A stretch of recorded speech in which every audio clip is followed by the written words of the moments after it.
You. Saturday marks 1 year since the death of Breonna Taylor. She's the Kentucky woman fatally shot multiple times in her own apartment as police served a no-knock warrant during a botched raid.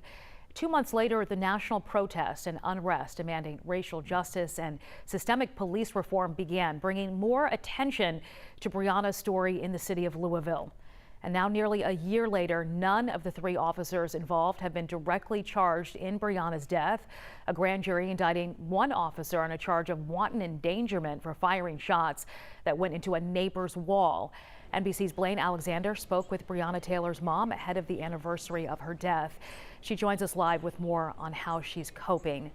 It's just weird to call it an anniversary at this point, Blaine. This mom is just dealing with so much heartbreak. Yeah. Absolutely, Sheba. Good morning to you. And that is something that we talked about. You know, I did ask her on this 1-year mark, marking her daughter's death last year, what did she want the world to remember, not only about March 13th, but about her daughter? And she said quite simply that Breonna at age 26 changed the world. That's what she had to say. You know, I spoke with you just a few weeks ago, Sheba. If you'll remember, we talked about the 1-year mark of Ahmaud Arbery's death, and I spoke with his mother since then.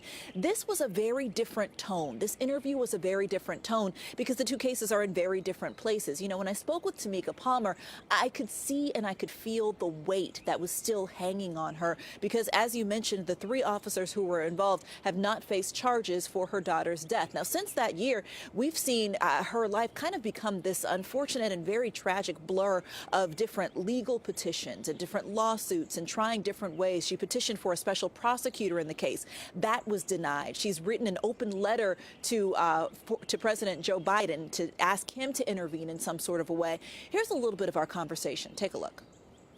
The focus is still the same as it was 1 year ago.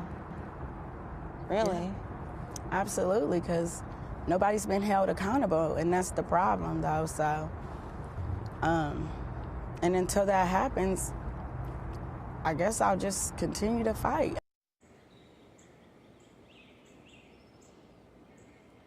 So, Sheba, you heard her right there. She's going to continue to fight. One thing that I did ask her about is, again, what did she want people to know about March 13th? Again, that fight continues, that this is not a celebration of her daughter's life on the anniversary of her death. She was very adamant about that. But again, kind of a renewal and something that says that she and the other people who have been speaking her name will keep pushing. Sheba.